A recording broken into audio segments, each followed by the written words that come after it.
welcome to What's Your Dream, the podcast where we dive into the art of dreaming, goal setting, and visualization. I'm your host, Trisha, and today we have a very special guest, Donna, an international spiritual intelligence method coach and the visionary founder of Vibrant Living International.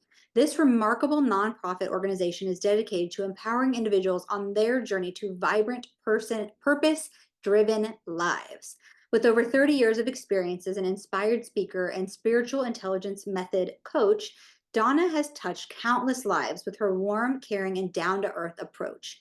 She has helped individuals around the world accelerate their personal transformational journeys, guiding them to experience their dreams of abundance while maintaining harmony and fostering thriving relationships. Donna's mission is clear: to empower you to double your clarity, peace, self confidence, and productivity in just 12 weeks. Get ready to be inspired and motivated as we explore the pathways to a more vibrant and purposeful life. Let's go. Hello, Donna. How are you doing today? I am doing great, Trisha. How are you? Doing great. Thank you so much for coming on the podcast. And we will just dive right in if you're ready. I'm ready. Let's go for Awesome. it. Awesome. The first question is, what is your biggest dream or aspiration? My biggest dream is just to make a difference. Okay. And I guess I'm doing that now, but to keep growing and expanding. Yeah, amazing. So how are you currently doing that? Well, I am a spiritual intelligence and life mastery coach. I do have over 30 years of experience, so I've been doing it a bit before coaching was such a fashionable thing. Um, and so that is my primary way. Very nice. Well, I absolutely love the spirituality world, so this is going to be an amazing conversation. Sounds good. Awesome. What makes you feel grateful and full of joy today? Oh, there's so many things. When I start to be thankful for my husband, my home, even my bed and my pillow. Mhm.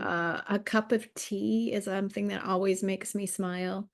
My grandkids, my kids. So I have a long list. Yeah, I love that you said grandkids before your kids. It's so funny. I've always heard being a grandparent is so rewarding, even compared to being a parent. I think the most rewarding thing is it reminds you of your children. And there's nothing quite like the first time they see grass or a bug or they learn things. And so, even though you love and have a great time with your children, there's something about kids, little kids that bring that out. So, they're both joy filled for me. Of course, yeah. And I think your patience, you get a little bit more patience as you get You older. do. Yeah. And it's Yeah. just because I still have a 6-year-old. So it's like, I mean, but I have an 18-year-old as well. So grandkids could be in the next 10 years for me as well. So very, very interesting for sure. All right. What are the most significant lessons you've learned throughout your life and how have they shaped you as a person? Hmm. I think one of the big things lessons that I have learned is to take more risk and to believe bigger would be one of the biggest areas. With the way that my childhood was and things like that, it appeared that being visible wasn't a good thing. And it was usually, there's a whole lot of stories that I don't know how much you want to get into, but sufficient to say when you were noticed, it wasn't positive. Yeah. And so learning to be able to not make that mean something about me and to be more bold and to be more authentic of who I really was and to own it with more confidence would be something that I would like to know younger. Yeah, yeah. And I think, I mean, that's something even as a child, you seek that, right? You seek the Yes. attention, you seek the apparent, like even just your parents, right? And so I think as adults, it is, I mean, those societal norms, I mean, I'm fighting those big time right now on this Yep. spiritual journey, on this soul journey, as I call it. It's like you have to figure out a way to say, okay, well, what actually feels good to me? because it doesn't Mhm. really matter what all those outside sources are telling you. And I personally, I mean, I don't watch the news. I don't keep up with, I mean, I hear political stuff and everything every once in a while, but I just don't keep up with it because it's like I do think that our vote matters, right? And I will do my research and all that before I would ever go vote. But at the same time, it's like I am not going to sit in the negativity of everything that's in the news and pay attention to all the societal norms that have kind of shaped us as humans. It's kind of like just like letting them go one by one is kind of what I've been doing. Oh, good for you. Yeah. I think that's probably, I mean, it's probably something you chat with some of your clients about too, since you're kind of on this spiritual or they're on this spiritual journey and they're seeking your guidance. Is that something you guys talk about? I word it a little bit differently about just being authentic. And I can speak my truth without having to prove Mhm, that I'm right. And I think that's what the same thing you're saying is like if if I don't like, well, rap music mhm, or some flavor of music or heavy metal or whatever, some kind of music, and I don't like it, it doesn't mean that I'm wrong. right.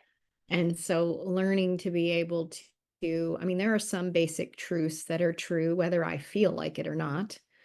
But learning to be able to be more authentic and to embrace and find out all the gifts that are inside each one of us and help those come out. Yeah, authentic is definitely one of my favorite words, one of my values for sure. So yes, that is what definitely part of what I'm trying to say. So as far as your spiritual coaching goes, and how like what kind of principles or what how do you work with clients? Do you do one-on-one? What are all the ways that you work with your clients? I do one-on-one and group coaching, both. And I began most of my coaching as a one-on-one practice going back in time. And you grow where you develop groups. I had groups the same time and just figuring, but they were in person. Remember those days? And now everything is virtual. So I do both of those things. Yeah. And I think, I mean, I definitely have an appreciation for the virtual, but I absolutely have an appreciation for things in person. It's like I like to try to do both. So that way, at Mhm. least you feel that. Cause I mean, it doesn't like even sitting here on Zoom, right? It's like it feels, it just doesn't feel quite as authentic as being able to, like, oh, when I think you're funny, like tap your shoulder or, just even give each Mhm. other a hug and say hello, that kind of stuff. Yeah.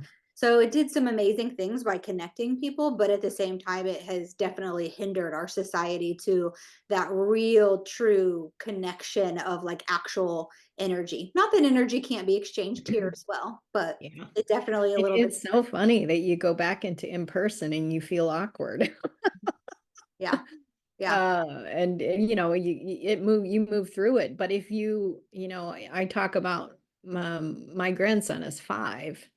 So he was born during all, well, yours was right before it. So there was so much of their life that wasn't around all the other kids and that kind of stuff. And so it just begins to feeling like how can you adjust, but there's nothing like a good hug.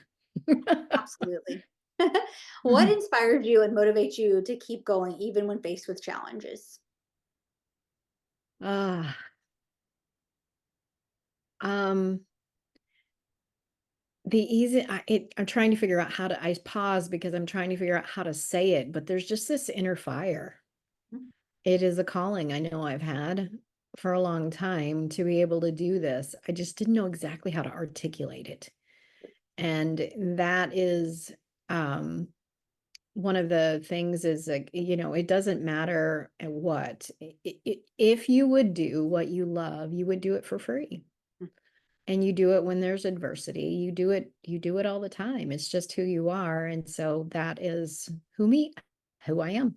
Yeah, awesome. Yeah, and I thought I like pauses personally. I had this whole idea of the awkward silence, and sometimes it's like awkward silence is okay. It's only awkward if you make it awkward. It's like you have to Right. have a bit of that pause to, and not that we don't know the Reflect. answer. It's just like, okay, I'm going to dig in a little, channel my inner self and be inspired to say whatever comes out. Right? To reflect. Yes, exactly. What do you hope to leave behind in the world as your legacy? Mm. A whole bunch of people who know their identity and who know their inheritance and are walking in their calling. Very cool. So do you like what as far as your coaching goes, do you have any like what's your most amazing story from one of your clients? Well, I don't know that I would use the word most because they are all amazing in their own way and their own journey.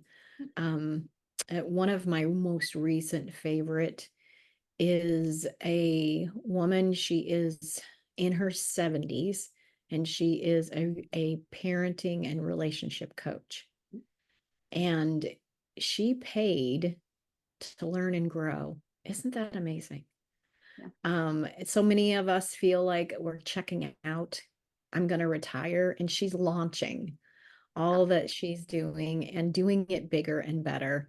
And just watching her expand her reach and to grow personally, watch her be hungry to learn. I think that that was one of the things that, because, people say, what age group do you work with? Like, well, I have 30-year-olds and I have almost 80-year-olds. So, it's a lot of there's a lot of gamut in there. It's people who want to grow and Yeah. make a difference. And that is it. So that's one amazing story to me, just because I just felt like I was supposed to mention the age because we feel like I'm too old or I'm too young or whatever. That's not an excuse to do whatever it is that's in your heart. Another one of mine is a woman who was a widow or is a widow and has two kids, and she had founded a nonprofit organization to help at-risk kids.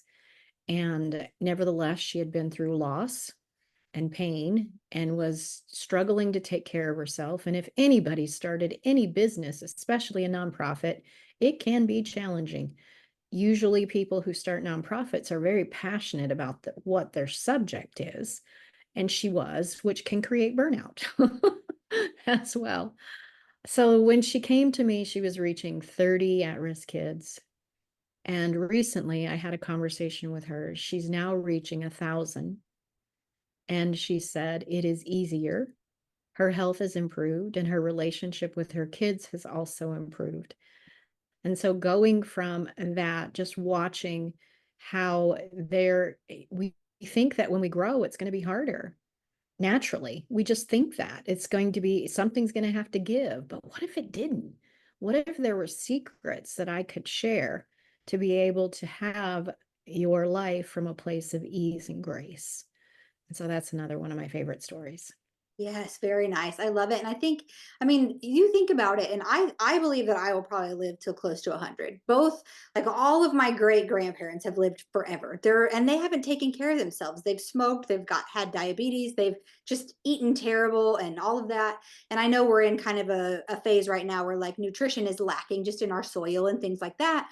But I think that I take better care of myself than they did. And so I just know that I'm going to live probably till close to 100. And so it's one of those things that like 70 to 100, that's 30 years. I know it is. Possibly got 30 plus years ahead of her. So it is. I mean, it's never too late, to especially to live out your passion and your purpose. I truly believe that, there's people like you and me that are just we're messengers, right? We're trying to help Mhm. other people get to the things that we've discovered much faster than, at least I'll speak for myself, than I discovered them. I was on a personal development journey, still am, of course, but for 10 plus years.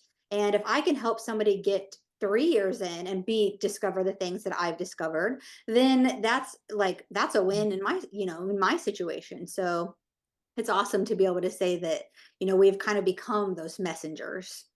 Mhm. Celebrate that. Yes, absolutely. Yeah. So what is one action that you take every day to get closer to your dreams? My devotional time. Mhm. And it's non-negotiable. That's something that happens. And I can't say it always was that way. But it is the case today. That would be one. Yeah. And do you mind me asking, what is it that you study? The primary book is the Bible. Mhm. But I'm an avid reader, so I'm always reading something. I read an average well, for learning, I read more than this, but for learning, a book a month at least. So, but usually more than that. And then I read on fun, for fun, other than that. Yeah, I love So, reading. Reading is definitely my so mainstay. reading, music, it just has different components. It's not rigid at all. Yeah, yeah. I think reading is something I always say, I wish I could get paid to read. So I'm still working on that, trying to figure out how to make that happen. I'm in the middle of a book series called Conversations with God. It's super interesting. Yep. Very, very interesting. Mhm. Is there anything else that you would like to leave with our listeners today? Mm. Wherever you find yourself, uh, don't try to DIY it. I think that's one of the biggest downfall. I don't know that it's new today, but information's more prevalent today. And so we figure we can figure it out on our own. And we watch a webinar or YouTube or a podcast or read a book, even. But reading and seeing and viewing doesn't tell you how to apply it. So the wisdom of, or the clarity on how to take the knowledge and make it something I can make actionable and makes a difference in my life. So don't DIY it.